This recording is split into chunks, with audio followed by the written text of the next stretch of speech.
Devstream 15 was full of excellent news for Soulframe, and there's a lot to cover, so let's get right into it. We've got to start with the upcoming changes to loot and crafting. In P15, all weapons currently in the game will drop pre-built at various craftwork tiers and with random tempers. Some tempers will be faction-specific and related to the craftwork type, whereas others will be universal tempers available on all weapons. And I have to wonder if there might also be some tempers unique to specific grip types, but we'll have to wait and see. This looks to be pretty similar to what we have in P14.5, except that when a weapon drops, you'll be able to preview its craftwork and tempers, and then decide on the spot if you want to pick that weapon up or immediately disassemble it into crafting materials that you can use with Tuvalkane. A very nice improvement over our current system. Presumably these materials are what Tuvalkane will need to forge the special ingot that lets you improve a weapon's craftwork tier and acquire more tempers. We did not get a preview of exactly how that works, but looking at this image, I think that this is that ingot. These tabs here are also quite interesting. This is clearly the reforging tab for adding joinery to a weapon, and this is our refining tab for improving craftwork, and my guess is that this one is for making components like the ingot. This one could be for crafting the special weapon tier that will still require fragments, although that won't be ready for P15. Also, notice that this weapon's craftwork is progressing from noble to masterwork, which is not a tier we have in P14.5, so I suspect the names of the different tiers might be changing in P15.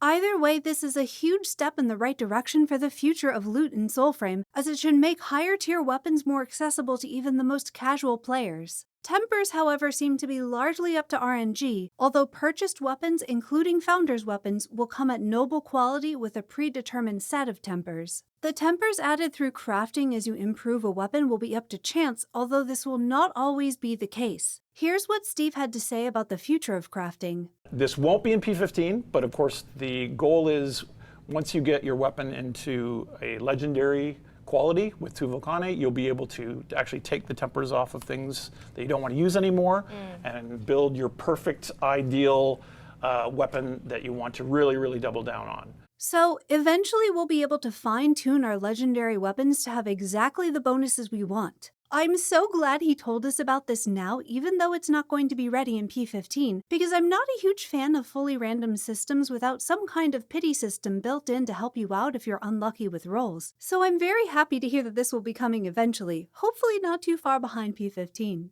We also heard that this new crafting process will include some kind of progression with Tuvalkane that will help her finally feel a bit better about herself. So even the NPCs are going to be happy about this update. We are also getting some new weapons in P15, a two-handed axe called Velk with surprisingly fast animations for what is presumably a heavy weapon, which I'm quite excited about, a mace called Rush 9 with some very satisfying slam animations, Ilverak, which looks like an Odin Longblade, and Preludes, which we did not see but I'm guessing from the name is a new Faken weapon.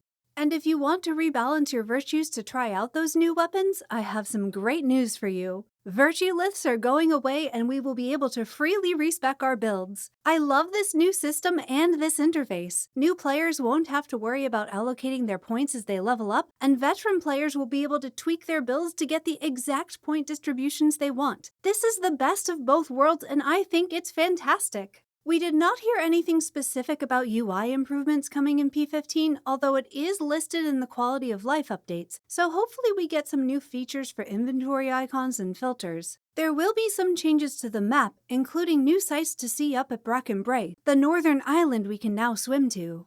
There are some things on this image that they did not talk about or show us that I am quite excited about, like the siege at Turret Jotar and general improvements for all sieges. We saw armor sets for clay and stone mockeries, but it wasn't clear if those would be available in P15 or not. Although we did hear that mockery combat got some fine-tuning. And I love that our omen beasts and ancestors will be out in the world to offer new buffs and gifts.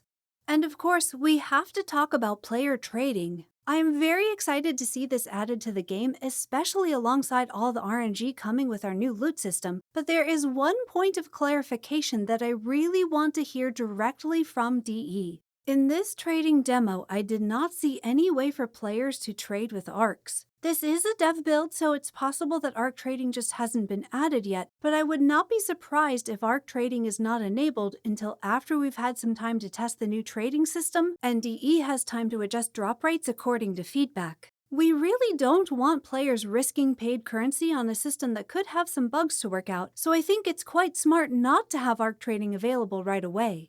However, as a Warframe player, it's easy for me to assume that I will be able to trade with arcs in the future, but not every envoy is familiar with Warframe, and trading for platinum is a huge part of what makes Warframe's monetization feel as good as it is. So I would love to hear from DE some kind of clarification on whether or not arcs will be tradable in Soulframe. Again, I'm personally not worried about this, and I do think it's smart to test the trading system first and then add arc trading once they know it's stable, but I think a clear statement from DE about arcs and trading would be very reassuring for a lot of players. Moonsteel weapons are another reason to be glad we won't have arc trading right away. The rarity of Moonsteel weapons combined with the uncertainty about the future of weapon transmog and how that will interact with the Moonsteel cosmetic makes it a very volatile item to cross with paid currency, so I hope things like that get sorted out before players can use arcs to buy items from other players. With the arrival of Tempers in P15, totems are going to see some changes to avoid overlapping bonuses. Totem buffs will focus on smite mechanics, and our current totems will either be converted to their new version, or will have their harmony refunded so that we can quickly upgrade new totems once we get them. I think this could be pretty interesting and might open up some neat new builds, so I'm excited to see how those new bonuses work. Finally, we got many exciting teasers for TennoCon, including the huge news that both Jennifer English, the voice of the Fey Empress Allura, and Ben Starr, the voice of Bayor, will be there, and oh my god!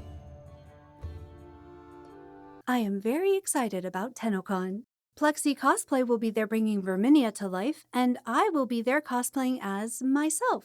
And I am so excited for what they are going to show us at TennoCon. During today's Devstream, they teased some huge development for our Envoy's personal storyline, and on June 5th, we're going to get to see another trailer with even more TennoCon teasers at the Summer Games Fest. It is a very exciting time to be a Soulframe fan. So, when are we getting P15 with its crafting and trading and new inbox and new Odin drones and surely even more that we haven't even gotten into yet? They did not give us a specific release date, but they did say it should come in early-ish June. June starts on Monday, so I am very hopeful for many reasons that this update is not too far off. And there's even more from the full Devstream that might be in P15 or might come later, like this crow that it sounds like they have some special plans for, and this hairstyle that I cannot get fast enough. Please give it to me now. So overall, I am just super happy with everything I saw in this Devstream and can't wait to try P15 myself. I was a little sad that we didn't hear anything about whether the camera offsets coming to Warframe would be coming to Soulframe, because ranged combat really needs some help with visibility, but Steve did say he wanted it for Soulframe, so maybe it's just not ready yet. Hopefully that's something we can look forward to in the future. In the meanwhile, I'm sure I will have a lot of bow farming to do, and while I wait for P15 to drop, I'm going to go gather some Koga runes to be ready for trading. Which weapon are you most excited to farm in P15? Let me know in the comments. Thank you so much for watching, and until next time, happy hunting!